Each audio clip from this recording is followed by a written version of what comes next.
gente, aqui é o Neto, esse aqui é o canal Mil Páginas. Dando continuidade à MLV 2020, eu li o segundo livro, que foi o incrível A Mulher dos Pés Descalços, da Scholastic Mukasonga. É uma autora de Ruanda, e esse livro conta uma boa parte da vida dela enquanto ela viveu em Ruanda. Para quem está se ligando no nome do país, foi onde em 1994 a gente teve o massacre dos Tutsi, o grupo étnico da qual a autora faz parte. E esse livro surge exatamente para que a Mukasonga possa contar a história da mãe dela. Tudo que ela se lembra, como foi o dia a dia dela juntos, como era organizada a aldeia em que elas viviam. Então, esse livro já começa logo nas duas primeiras páginas com um texto muito forte, muito impactante, em que a gente aqui no Brasil tem muita tradição da mãe falar: ah, menino, não deixa o chinelo virado, porque tem essa cultura popular de que chinelo virado você tá matando a mãe ou qualquer coisa assim. E os Tutsis tinham uma coisa que era: o corpo de uma mãe não pode ser visto após morta. Então ele sempre teria que ser coberto com um pano logo após o falecimento e que ninguém poderia vê-lo, né? E é uma função das filhas fazerem isso com a mãe.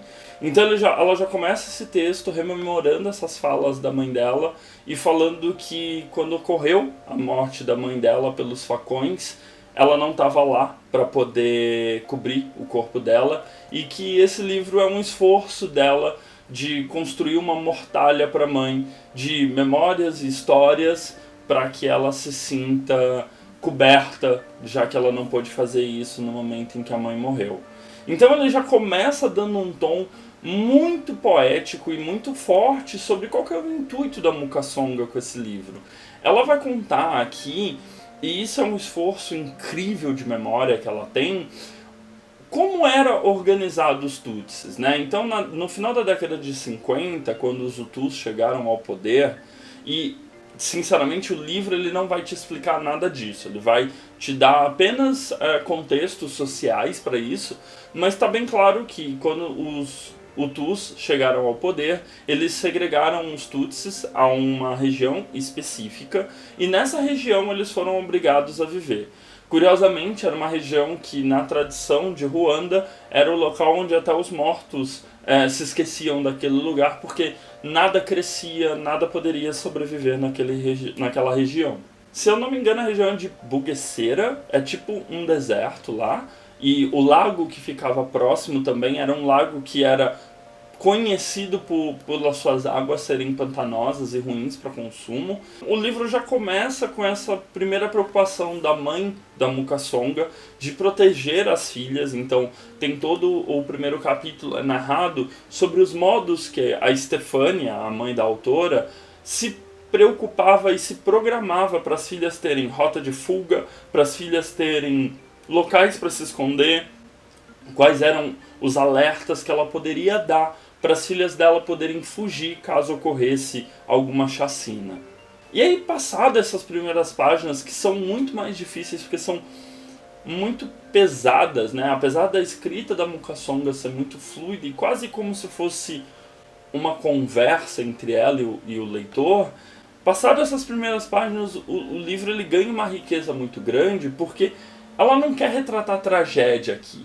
Ela quer retratar como a mãe dela era, o tipo de pessoa que a mãe dela era. Então ela vai contar histórias sobre como eles plantavam sorgo, ou então de como a mãe dela lutou para ter um tipo de moradia específico dos Tutsis naquela região. O Itsu, que era formado ele era em formato de meia-lua, tinha pátios separados dentro daquela localidade onde seria tipo uma pequena fazendinha deles. Então tinha vários círculos onde os convidados chegavam, aí alguns convidados podiam adentrar o segundo círculo, onde era mais de convívio social, e poucas pessoas poderiam adentrar o terceiro círculo, que seria o círculo da moradia mesmo. Então tem esses fatores extremamente interessantes e culturais dos Tutsis.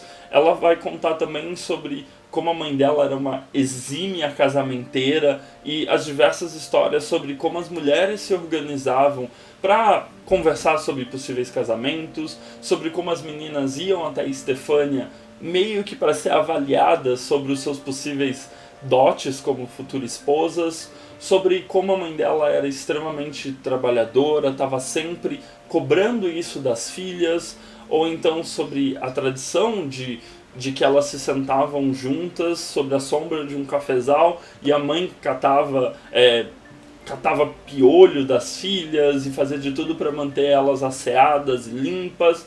Então tem essas coisas extremamente maternas e extremamente de memória mesmo da Mukasonga, que ajudam a construir essa história da mãe dela, essa história da resistência Tutsi em Ruanda, e a gente mesmo sabendo como isso acabou, a Mukasonga é a única sobrevivente da família dela. Então, mesmo a gente sabendo como isso acabou, e sabendo que as irmãs dela não estão mais vivas, que os irmãos não estão mais vivos, que a mãe teve um fim terrível no massacre de 94, a gente tem uma memória afetiva que traz à tona esses personagens, que conta a história deles, rememora a história deles, e tem algumas partes extremamente tocantes, porque os Tutsis tiveram que se adequar a esse novo estilo de vida. A Mukasonga conta bastante sobre como era a vida deles antes do exílio e pós o exílio. Então ela faz esse comparativo de como eles tinham gado, tinham leite, tinham pães, e como tudo isso se perdeu e as soluções que eles tinham para isso. Mas mesmo em todo meio esse sofrimento, eles tinham uma vida bastante ativa, iam nos vizinhos, faziam fofoca, trabalhavam no campo, tinham seus próprios festejos, os festejos específicos da família, os festejos que eram compartilhados por toda aquela comunidade que ali vivia. E apesar desse livro não ser um livro sobre a guerra, ela pontualmente comenta diversas coisas que estavam no entorno dela naquela década de 60 a 70. Então, ela conta algumas coisas que ela via na escola, ela conta um pouco sobre o bullying que ela sofria, ela conta um pouco sobre como os belgas, os franceses, os alemães que ali residiam exerciam uma pressão cultural para modificar essa cultura de Ruanda. Ela dá essas pontuadas assim, e a história mais bonita que tem nesse livro para mim é como os Tutsis tinham uma tradição de que quando a mulher era estuprada, ela e o filho dela eram malditos. Então o parto precisava ocorrer em outro lugar, elas precisavam passar X tempo longe, e mesmo quando eles voltavam para a aldeia na qual eles residiam, eles ainda eram segregados. Então ela conta a história de como os Tutsis tinham uma garota específica que era muito querida pela vila, como ela foi estuprada, como ela teve um filho, e como toda a comunidade se uniu para de alguma maneira limpar ela e a criança dessa maldição. Como eles se organizaram para buscar uma água pura o suficiente para limpar eles daquela maldição, como eles deram apoio para aquela menina, como eles deram apoio para aquele bebê sem pai, e como aquela criança foi abraçada pelas outras crianças da comunidade. Então é uma história muito bonita de como, em meio a todo aquele sofrimento, em toda aquela situação extremamente penosa, eles se uniram em torno de uma pessoa que era querida para a comunidade. Então tem essas histórias que contam bastante sobre aquele caldeirão da guerra civil que estava para ser instaurado, mas ao mesmo tempo conta muito sobre a resiliência daquele povo, a resiliência da mãe dela, e obviamente a guerra civil de Ruanda tem muito mais nuances do que pintar os Hutus como os vilões ou os Tutsis como os vilões.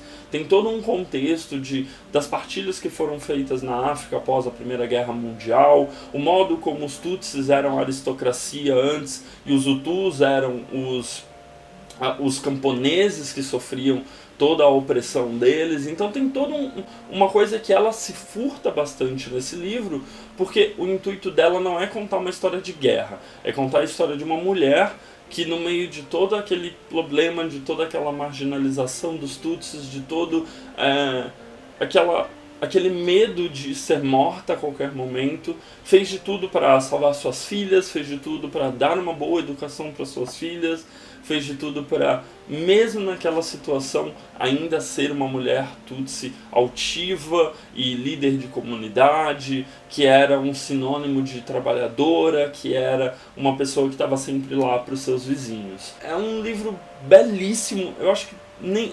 Olha, é começo do ano, é muito difícil falar algo assim, mas é um dos melhores livros que eu vou ler esse ano, com toda certeza.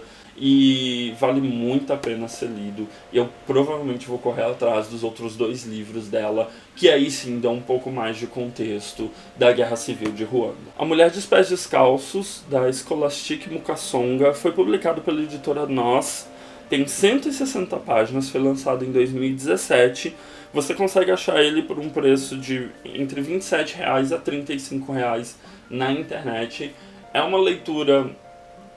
Eu não diria que ela é rápida, apesar do livro ser pequeno. Eu fui um pouco pego de surpresa com isso. Eu aproveitei bastante cada capítulo, é um fator cultural. Então é uma história específica da mãe, é uma história específica da comunidade. Então não é uma leitura essencialmente rápida, mas é muito engraçado que 160 páginas eu sinto que eu vivi uma vida inteira. Então vale muito a pena e com certeza está no hall, acho que, de livros mais prazerosos que eu li na minha vida. Lembrando que eu vou deixar o link para você comprar esse livro na Amazon, você não vai pagar nada mais por isso e ainda vai dar uma ajudinha aqui pro canal. E deixa nos comentários se você já leu alguma coisa dela, se você pretende ler esse livro, porque ele é fabuloso, e vamos conversando. De mais a mais é isso, não se esquece de dar uma olhada nos vídeos recomendados que fica do meu lado direito e se inscrever na bolinha do lado esquerdo para acompanhar, que a gente posta aqui semanalmente. A gente se vê no próximo vídeo, beijo grande, tchau!